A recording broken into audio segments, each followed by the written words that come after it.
Hello everyone, good morning. বেরিয়ে পড়েছি আমরা কেদারনাথের জন্য। এখন ঘড়িতে বাজে অলমোস্ট 5টা। তো এখান থেকে যাব গৌরীকুণ্ডের জন্য, গাড়ি নেব, তারপরে যাব গৌরীকুণ্ডে। ওখান থেকে আমাদের আসল ট্রেক শুরু হবে।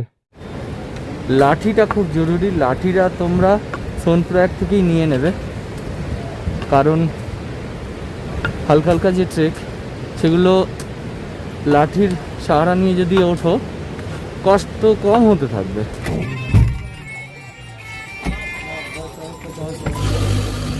শুরু হয়ে গেল আমার কেদারনাথ যাত্রা। এবারে গাড়ি ধরে গেলাম হচ্ছে গৌরীকুণ্ডে, যেখান থেকে আমাদের পুরো পায়ে হাঁটা পথ।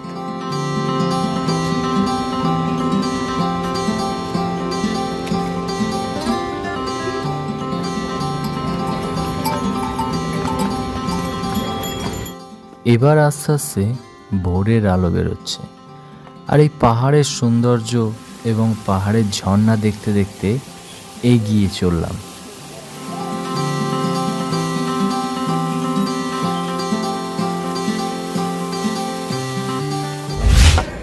আপাতত 3 থেকে 4 কিলোমিটার এলাম। কথা বললেও কষ্ট হচ্ছে, তো বেশি কথা বলছি না। যেতে যেতে যা ভিউ পড়ছে, যা দেখতে পাচ্ছি সেগুলোই তোমাদের সাথে শেয়ার করছি। আর সবথেকে ইম্পর্টেন্ট জিনিস, এখানে আসার জন্য মেডিসিন, অক্সিজেন অথবা ইনহেলার এগুলো ইউজ করবেন, নইলে প্রবলেমে আপনারাই পড়বেন। চারিদিকে সবুজে ঘেরা পাহাড় দেখতে দেখতে দূরে ওই দেখা যাচ্ছে বরফের পাহাড়, যেখানে আমাকে যেতে হবে। আর ওখানেই হলো কেদারনাথ টেম্পল।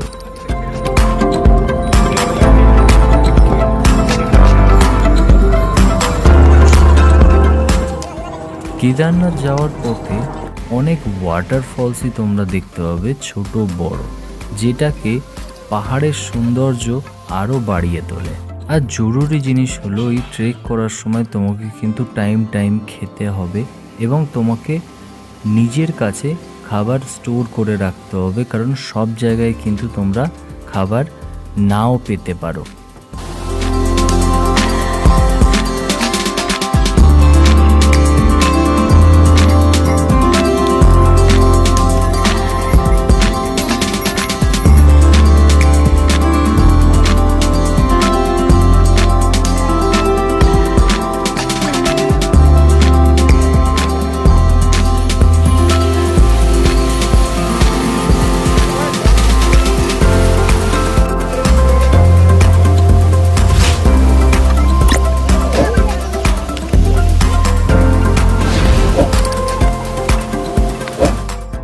দেখতে দেখতে অনেক দূর চলে এলাম, আর 8 কিলোমিটার মতো যেতে হবে।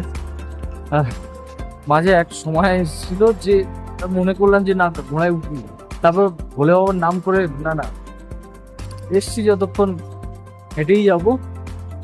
আর 8 কিলোমিটার আশা করছি পেরে যাব।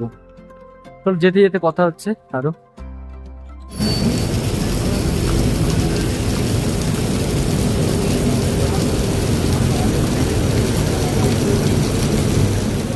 তো 6 কিলোমিটার, 2 কিলোমিটার সবে এলাম।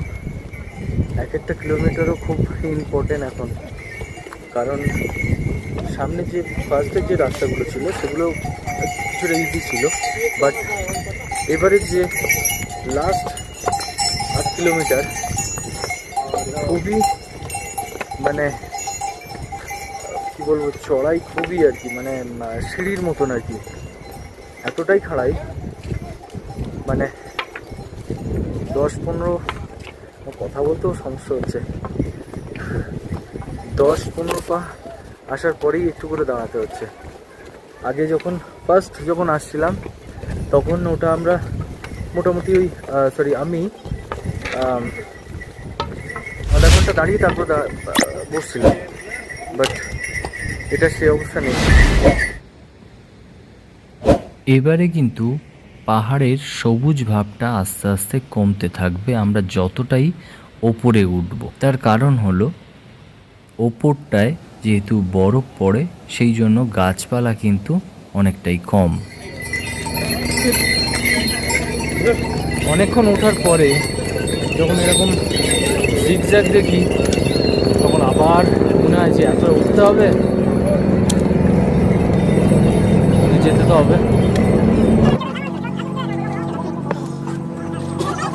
যতই হেঁটে যাচ্ছি ততই যেন গেমের যেমন লেভেল আনলক হয় তো সেরকমই আনলক হচ্ছে, শেষ আর হচ্ছে না। প্রথম যে রাস্তাটা ছিল সেটা খুব তাড়াতাড়ি শেষ হচ্ছিল, বাট এখানে 1 কিলোমিটার শেষ করতে গিয়েই হিমশিম খেয়ে যাচ্ছি, যেহেতু খুব খাড়াই। কেদারনাথ যাওয়ার 3টে পথ, একটা হলো পায়ে হেঁটে, একটা হচ্ছে ঘোড়ায়, আর একটা হলো হেলিকপ্টারে, যেটা এখানে আমি দেখলাম প্রচুর ভালো সার্ভিস। আপাতত আর 3 কিলোমিটার, আর এবারও গেমের লেভেল আনলক হয়ে গিয়েছে। আবার একটা জিগজ্যাগ।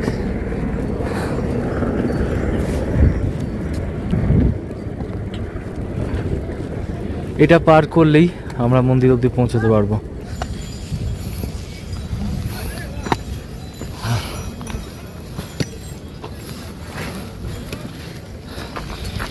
এটা হলো শর্টকাট রাস্তা, আমরা ঘুরে ঘুরে আসছি না, মানে আমি ঘুরে ঘুরে আসছি না,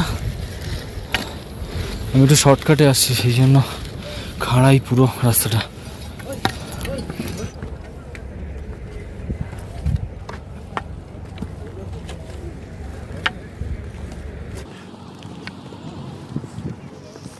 আমরা কেদারনাথে ঢুকছি আর স্নোফল শুরু হয়ে গেছে।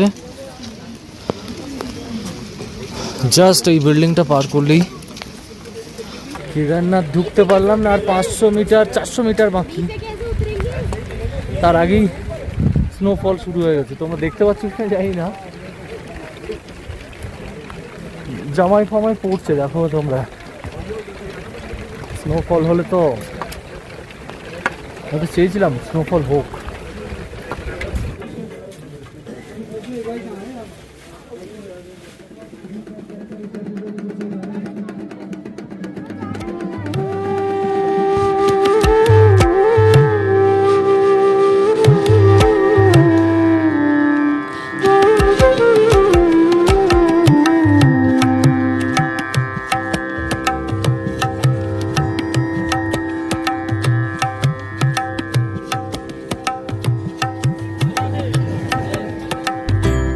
কেদারনাথে পৌঁছানোর পরে আমি হোটেল নিয়ে রেস্ট নিয়েছিলাম, কারণ শরীরটা খারাপ লাগছিল।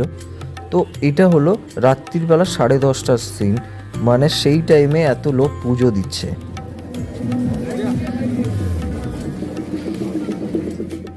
আমি যে টাইমে কেদারনাথ গিয়েছিলাম তার আগের দিনে ছিল দিওয়ালি, তো এখানে সবাই দিওয়ালি যে উদযাপন করছিল, বাট তার ভেতরে কিছু অ্যাক্সিডেন্ট হয় যেগুলো আমার ক্যামেরায় আমি ক্যাদ করেছি, তোমরা দেখো একবার।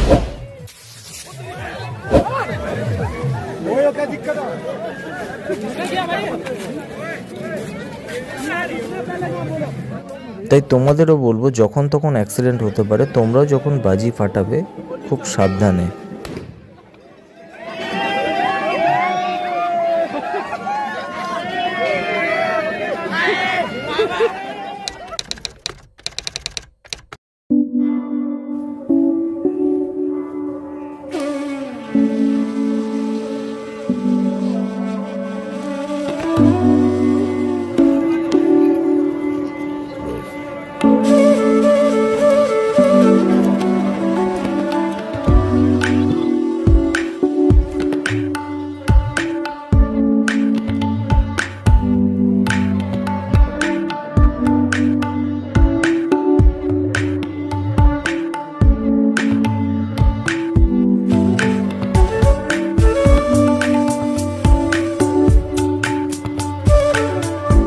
Hello everyone, good morning.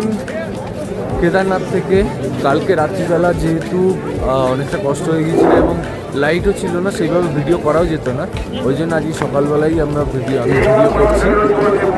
আর এখন হচ্ছে কাপাট বন্ধ হবে, তারই সব রেডি হচ্ছে সব কিছু। আমি কেদারনাথে যে হোটেলটা স্টে করেছিলাম এইটা হচ্ছে হোটেল, আর একদম এইটা হলো মন্দির, মানে মন্দিরের উঠোনেই হচ্ছে হোটেল আর কি। এখানে আমি যেখানে ছিলাম এটা ডরমেটরি রুম, মানে একসাথে অনেকজনকে শেয়ার করতে হবে। তোমরা সিঙ্গেল রুমও পেতে পারবে, অসুবিধা নেই, কিন্তু যেহেতু মন্দির আজকেই বন্ধ হয়ে যাচ্ছে তার জন্য পুরো সব ফুল এবং সব বুক। তো রেট মানে একটা নর্মাল ঘরের ভাড়া যেখানে 1.5 থেকে 2,000 টাকা, সেটা এখন এই টাইমটা 6,000 টাকা। তো তোমরা এই টাইমটা এলে, যখন কপাট বন্ধ হয় এই টাইমটা এলে একটু সাবধানে এসো, বুক করেই এসো এখানে। আর হচ্ছে এখানে যদি তোমরা রুম বুক করতে চাও, আমি ডেসক্রিপশানে এই হোটেলের নাম্বার দিয়ে দিচ্ছি, তোমরা ফোনে অ্যাডভান্স করে বুক করতে পারবে।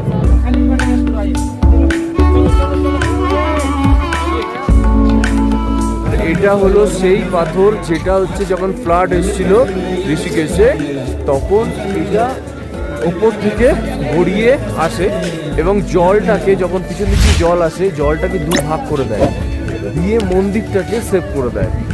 এটা সেই পাথরটা।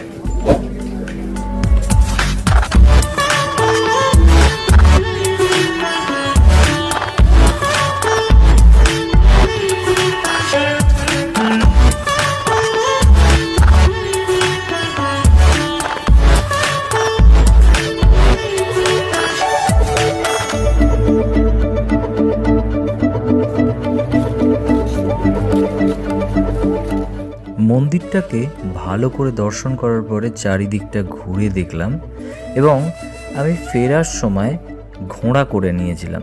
তার কারণ হলো একটাই, সেটা হলো হচ্ছে আমাকে তাড়াতাড়ি নিচে নামতে হবে। তার কারণ হচ্ছে ঋষিকেশের গাড়ি আমি সেই দিনই ধরেছি। এবার আমাদের ঘোড়া যাত্রা শুরু হবে, যেটা আমার কাছ থেকে রেট নিয়েছিল 2,000 টাকা, কিন্তু এটা অনেক বেশি। তোমরা দাম দর করবে, ওরা ওটা কমও নেবে। যেহেতু লাস্ট দিন, সেই জন্য সব কিছুর রেট এখানে বেশি থাকে। আমার এক্সপিরিয়েন্সে যেটা বলে, ঘোড়ায় চড়ে নাবাটা রিস্কি হতে পারে, তোমরা ঘোড়ায় চড়ে উঠতে পারো।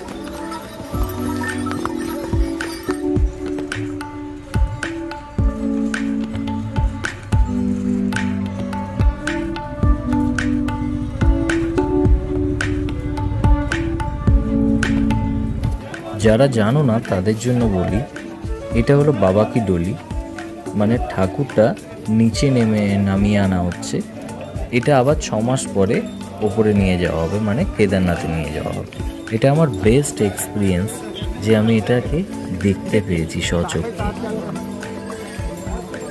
থেকে জাস্ট নেমেছি, এবারে হেঁটে যাচ্ছি হচ্ছে গৌরীকুণ্ডের দিকে। ওখান থেকে গাড়ি ধরে যাবো হচ্ছে সোনপুরায়।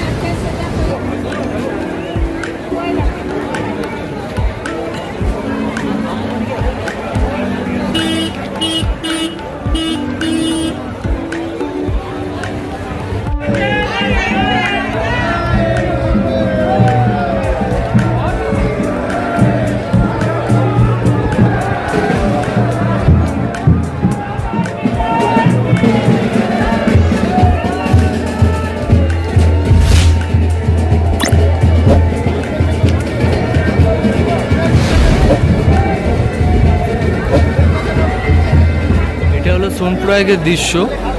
ভোলে বাবাকে যে নিয়ে যাওয়া হচ্ছিল সেটা পালকি চলে গিয়েছে, বাট দেখো তোমরা, এটা ভান্ডারা হচ্ছে, এই হচ্ছে চা দেওয়া হচ্ছে সামনে। আজকের দিনে এখানে যে কটা হোটেল আছে সব বন্ধ। কারণ কি, ভোলে বাবা নিচে নেমে আসছে তার জন্য।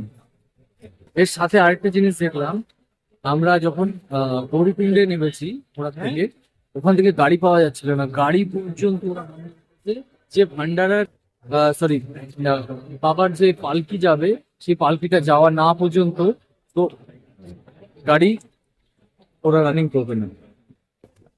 আমরা যে করে হোক একটা গাড়ি ধরে মাঝখান দিয়ে 50% রাস্তা চলে এসে আবার 50% আমরা গাড়ি ধরে তারপরে আসলাম। এখানকার মানুষের মানে ভোলে বাবার প্রতি ভক্তি মানে একটা এক্সট্রিম লেভেলের, মানে ভোলে বাবার জন্যই এদের পুরো ব্যবসাটা চলছে। এটা হলো সোনপ্রয়াগে। এই ঘোড়াগুলো নিচে নেমে আসছে, তার কারণ হলো এই ঘোড়াগুলো অ্যাকচুয়াল থাকে গৌরীকুণ্ড থেকে। গৌরীকুণ্ড থেকে এখন আর যাবে না, তার কারণ হচ্ছে ওখানে ভোলে বাবার মন্দির যেহেতু বন্ধ হয়ে যাবে, তো ওখানে ওপরে তো আর কোনো কাজ হবে না, সেই জন্য সব নিচে নেমে আসছে, যেহেতু 6 মাসের জন্য বন্ধ থাকবে সব। পরের পার্টে ঋষিকেশটা আমি তোমাদেরকে পুরোটা দেখাবো, আমি কোথায় কোথায় গিয়েছি, কোন কোন জায়গায় ঘুরেছি। তো পরের পার্টটাও যেন অবশ্যই দেখবে, মিস করবে না তোমরা। চলো tata, good night, bye bye.